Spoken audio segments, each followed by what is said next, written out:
Hello everyone. So हेअरस्टायलिंग सिरीजमधला दुसरा part आहे आणि आज आपण शिकणार आहोत हेअरस्टाईलमध्ये यूज होणाऱ्या मशीन्सबद्दल आणि ब्रशबद्दल. सो त्याआधी मी तुम्हाला हे क्लिप्स दाखवते.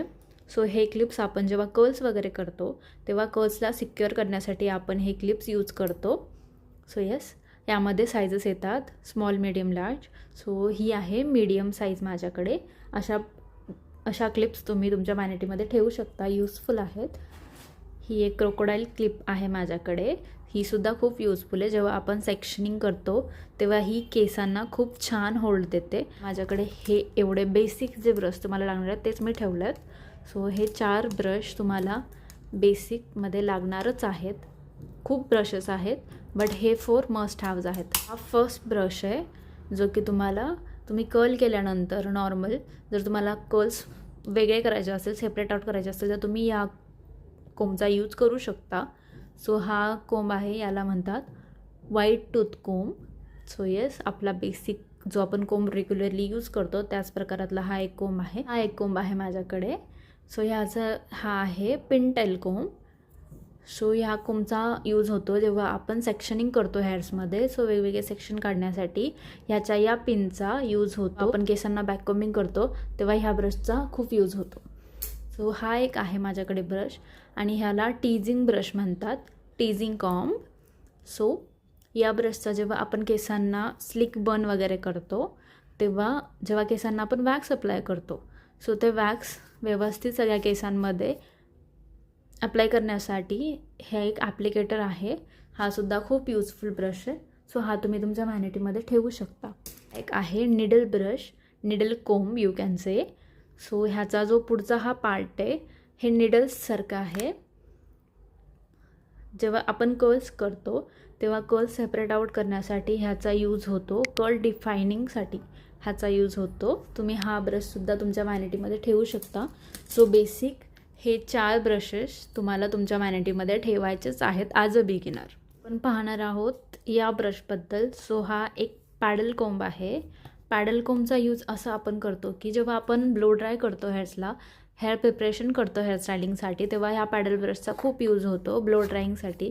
आणि तुम्ही पाहू शकता हे पॅडल ब्रश अशा पद्धतीचा आहे. आणि या ब्रशचे हे जे ब्रिसल्स आहेत ते हीटप्रूफ आहेत. जेव्हा आपण ब्लो ड्राय करतो तेव्हा या कोंबच्या या ब्रिसल्सला जास्त हीट होत नाही आणि हे मेल्ट होत नाहीत. मोस्टली लोकल ब्रँड्सचे जर आपण घेतले ब्रशेस तर ते हीट होऊ शकतात आणि ह्याचा हार्म पण होऊ शकतो. त्यामुळे इन्व्हेस्ट करताना पॅडल ब्रश किंवा राऊंड ब्रशमध्ये तुम्ही इन्व्हेस्ट करताना ब्रँडेड चांगल्या ब्रँडचाच घ्या.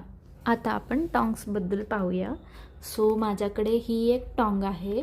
सो ही 3 in 1 आहे. यामध्ये ही जी मी कर्लिंगसाठी सुद्धा ही 3 in 1 आहे. ही मी कर्लिंगसाठी सुद्धा यूज करू शकते. ह्याला क्रिम्परसुद्धा आहे आणि हे स्ट्रेट हेअरसाठी मी हे यूज करते. मी स्ट्रेटनरसाठी सुद्धा यूज करते कारण मोस्टली हेअरस्टायलिंग आपण जेव्हा करतो तेव्हा कर्ल्सच करतो, त्यामुळे स्ट्रेटनरचा जास्त यूज होत नाही. सो माझ्याकडे ही एक आहे स्ट्रेटनर. हेच एक आहे क्रिम्परसुद्धा. सो हे 3 in 1 आहे आणि मी हे मोस्टली यूज करते. हेच मी ठेवते कारण 3 मशीन्स ठेवण्यापेक्षा एक मशीन ठेवून आपण तिघांचंही काम करू शकतो. घेऊ शकता 3 in 1 ॲज अ बिगिनर. नंतर माझ्याकडे ही एक टॉंग आहे, कर्लिंग टॉंग. हिचा नंबर आहे 22. सो 22 नंबरची तुम्ही एक ठेवू शकता तुमच्याकडे कर्लिंग टॉंग. ही H&K ब्रँडची आहे पण आयकॉनिकच्या सुद्धा टॉंग्स तुम्ही घेऊ शकता. The most favourite part of mine is की यामध्ये आपण टेम्परेचर आपल्या प्रकारे मेंटेन करू शकतो, कमी जास्त हे तुम्ही करू शकता. जेव्हा मी तुम्हाला कर्ल्स वगैरे शिकवेल तेव्हा मी ह्याचा यूज कसा करायचा तुम्हाला नक्कीच शिकवेल. आणि the one more benefit of this is की ह्याला हे बटन आहे. सो हे ऑटोमॅटिकली तुम्ही कर्ल्स करताना हे फिरवू शकता. सो हे तुमचा वेळ वाचवतं. आणखी एक बेनिफिट आहे तो म्हणजे ह्याला पुढे जेव्हा आपण कर्ल होल्ड करतो तेव्हा मोस्ट ऑफ दी मशीन्स पुढे इथे खूप तापतात. सो हे जेव्हा तापतं तेव्हा आपल्या हातांना काही हार्म होत नाही, आपल्याला चटका लागत नाही. So it's useful. सो तुम्ही ही एक घेऊ शकता. देन माझ्याकडे आणखी एक आहे. सो ही जी आहे हिचा नंबर 9 असेल. This is from the same brand. हिचा नंबर 9 आहे. आणि हिची जो ही क्लिप आहे ही आपण मोस्टली यूज करतो मॅगी कर्ल्ससाठी. जेव्हा आपल्याला खूप बारीक कर्ल्स करायचं असतं तेव्हा आपण ह्या प्रकारची कर्लिंग मशीन यूज करतो. आणि हिलासुद्धा सेम तसं दिलं आहे पुढे त्यांनी धरायला. माझ्याकडे आहे हे क्रिम्पर. सो हे मायक्रो क्रिम्पर आहे आणि हा क्रिम्पर चांगल्या प्रकारे so this is also good. केसांमध्ये एक शाईन सोडतं आणि केसांना छान क्रिम्प करतं. तुम्ही लॉक करू शकता. हे लॉक होतं आणि मी आता ओपन करते आहे. सो ह्याला इथे बटन्स आहेत ऑन ऑफसाठी.